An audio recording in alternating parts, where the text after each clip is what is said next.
मानव जैसे जैसे विकसित होता गया, उसकी आवश्यकताओं की भूख वैसे वैसे बढ़ती गई। अपनी भूख को शांत करने के लिए इंसान और नए नए आविष्कार करता गया। Necessity is the mother of invention.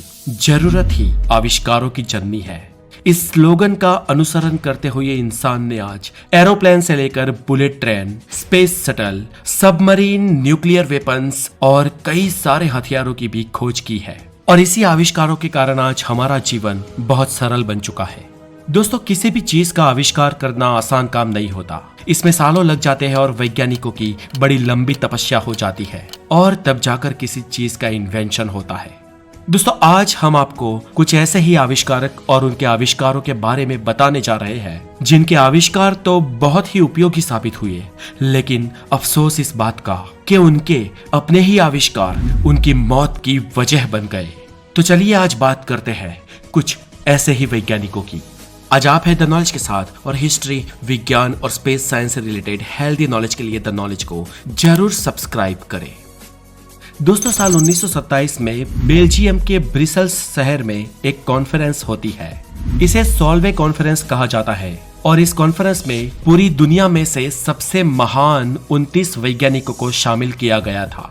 और इस पूरे 29 वैज्ञानिकों में सिर्फ एक ही महिला वैज्ञानिक थी और इस महिला वैज्ञानिक का नाम था मैरी क्यूरी। फ्रेंच की ये मैरी क्यूरी एक भौतिक और रसायन शास्त्री थी। 7 नवंबर 1867 में जन्मी इस मैरी क्यूरी ने रेडियम और पोलोनियम की खोज की थी और इसके साथ ही मैरी ने रेडियो एक्टिविटी की थियरी भी दी थी और ये नोबेल प्राइज पाने वाली पहली महिला थी। इतना ही नहीं, इन्होंने एक नहीं पर दो नोबेल प्राइज पाए थे।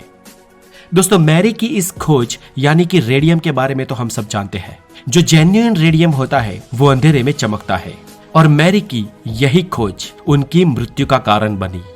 मैरी जब रेडियम की खोज कर रही थी तब वो बार बार रेडिएशन के संपर्क में आती थी। दोस्तों, मैरी को यह पता नहीं था कि रेडियम कितना घातक हो सकता है, इसलिए उन्होंने अपना काम किसी भी तरह के सुरक्षा उपकरणों के बिना किया था।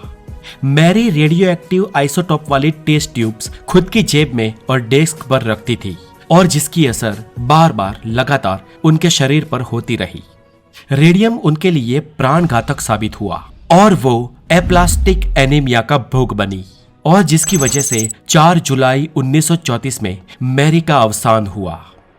हालांकि दोस्तों, मैरी अकेली ऐसी व्यक्ति नहीं है जो अपने द्वारा की गई खोज का शिकार बनी। इस लिस्ट में और भी कई नाम शामिल हैं। इस लिस्ट में दूसरा नाम है हैरेस लोसन हैनरले। हैरेस लोसन हैनरले पेशे से एक वकील था और वो लुसियाना का एक राज्य विधायक का सभ्य भी था। दोस्तों, इस वकील साहब ने दरअसल एक सबमरीन की खोज की थी। अपने देश में चल रहे गृह युद्ध के दरमियान उन्होंने 3 अलग अलग डिजाइन की सबमरीन बनाने में मदद की थी। दोस्तों, होसेल ने बनाई ये सबमरीन जब टेस्ट के लिए समंदर में भेजी गई तो वो खुद भी इस सबमरीन में बैठे हुए थे और उनकी ही बनाई ये सबमरीन 15 अक्टूबर साल 1963 में डूब गई और ये सबमरीन डूबने के साथ उसके बनाने वाले को यानी कि हॉरेस लोसन को और कुछ क्रू मेंबर्स को ले डूबी।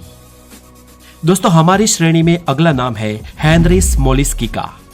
हेनरी स्मोलिंस्की खुद एक इंजीनियर जिनकी एक अच्छी खासी नौकरी भी थी, लेकिन उन्होंने बतौर एक व्हीकल इंजीनियर काम करने के लिए खुद की जॉब को भी छोड़ दिया था। दोस्तों, हेनरी मार्केट में एक उड़ने वाली कार लाना चाहती और इस उड़ने वाली कार लाने के लिए उन्होंने बाकायदा एक कंपनी भी बनाई थी। इस कंपनी को उन्होंने साल 1973 में बनाया था और उड़ने वाली कार बनाने के लिए उन्होंने फोर्ड पिंटो नाम की कार पर एरोप्लेन के कुछ ढांचे को जोड़ा, उसके साथ कुछ इंजन भी लगाए और 11 सितंबर साल 1973 में उन्होंने अपनी बनाई इस खोज का टेस्ट ड्राइव लेना चाहा। और दोस्तों, दुर्भाग्य से उनकी ये खोज दुर्घटनावश हो गई और उसमें हेनरी का अवसान हुआ।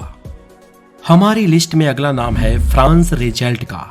ये फ्रांस रेजेल्ट हमेशा दर्जी का काम करता था। जी हाँ, ये टेलर था, लेकिन वो अपने फ्री टाइम में, एक्स्ट्रा टाइम में एक इनोवेटिव खोज भी करता था जो थी पैराशूट बनाने की डिजाइन। फ्रांस रेजेल्ट ने जब पैराशूट बनाने की खोज की तब उससे कुछ साल पहले ही विमान का आविष्कार हुआ था, इसलिए उसे ये लगा कि पैराशूट की जरूरत पड़ेगी और वो नई नई टेक्निक, नई नई डिजाइन से ऐसे पैराशूट्स बनाना चाहता था ताकि कोई इंसान गिरे तो वो बच जाए। वो ये पायलट और लोगों की सुरक्षा के लिए करना चाहता था। रेजल्ट ने अपने पहले कुछ पैराशूट का प्रयोग नकली इंसान की डमी बनाकर किया था और जो तकरीबन सफल रहा था। इसके बाद रेजल्ट ने यह प्रयोग खुद पर किया और वो खुद ही अपना बनाया हुआ पैराशूट पहनकर एफिल टावर पर चढ़ गया और करीब 187 फीट की ऊंचाई से उसने अपना बनाया हुआ पैराशूट पहनकर जंप लगा दिया और उसका पैराशूट खुला नहीं और उसकी वहां पर ही डेथ हो गई। हमारे अगले कम नसीब वैज्ञानिक का नाम है थॉमस मिगले जेआर। अमेरिकी मैकेनिकल इंजीनियर थॉमस मैगले जेआर शीशा युक्त पेट्रोल और ग्रीन हाउस गैस पर काम कर रहे थे। वो दुनिया को ये बताना चाहते थे कि शीशा युक्त पेट्रोल यानी कि गैसोलीन पूर्णतः सुरक्षित है।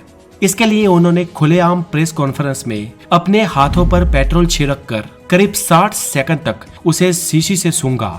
यहाँ पर याद रहे दोस्तों, जलाया नहीं था, सूंघा था।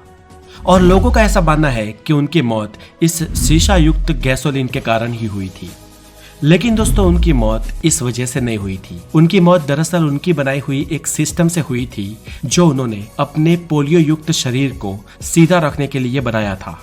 2 नवंबर 1944 के दिन उनके बनाए इस रोप एंड पुल सिस्टम की वजह से वो उसमें फंस गए और सांस नहीं ले पाए थे और जिस वजह से हॉरेस का निधन हुआ था। लिस्ट में अगला नाम है ऑटो लीलेंथान। ऑटो लीलेंथान के आविष्कार हमेशा इंडस्ट्रीज से रिलेटेड थे और दुनिया उनको ग्लाइडर किंग के नाम से जानती थी। ये दुनिया के प्रथम ऐसे व्यक्ति थे जिन्होंने सबसे पहली ग्लाइडर फ्लाइट बनाई थी और तमाम देशों के समाचार पत्रों में इनकी ग्लाइडिंग करती हुई तस्वीरें भी छपी थी। लेकिन दोस्तों 9 अगस्त 1896 में लीलेंथान 17 मीटर ऊंचाई पर ग्लाइडिंग करते हुए फ्लाइट में से गिर गए और उसके दूसरे ही दिन उनकी मौत हो गई थी।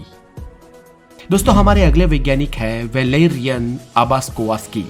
ट्रेन के लिए फास्ट इंजन और एयरो वैगन की कई सारी खोज करने के लिए इन्हें जाना जाता है और इनकी भी मृत्यु उनके ही खोजे हुए आविष्कार से हुई थी। वैलेरियन जब अपने बनाए हुए इंजन का टेस्ट कर रहे थे तभी वो इंजन पटरी से नीचे उतर गया, इंजन दुर्घटनावश हो गया और वैलेरियन की मृत्यु हो गई थी। और दोस्तों तब इस वैज्ञानिक की उम्र सिर्फ 26 साल की थी। तो दोस्तों आज के लिए इतना ही और बहुत ही जल्दी हम लेकर आ रहे हैं आपके लिए एक अनोखा सरप्राइज जो हमारी द नॉलेज की फैमिली के लिए हमारी तरफ से आपको एक गिफ्ट होगा और ये गिफ्ट आपको जरूर पसंद आने वाली है दोस्तों। तो बने रहे द नॉलेज के साथ और अगर आप यहाँ पर नए हैं तो हेल्दी नॉलेज के लिए हमारे चैनल पर जुड़ जाए और अपना बहुत सारा ध्यान रखें। Have a wonderful day, take care.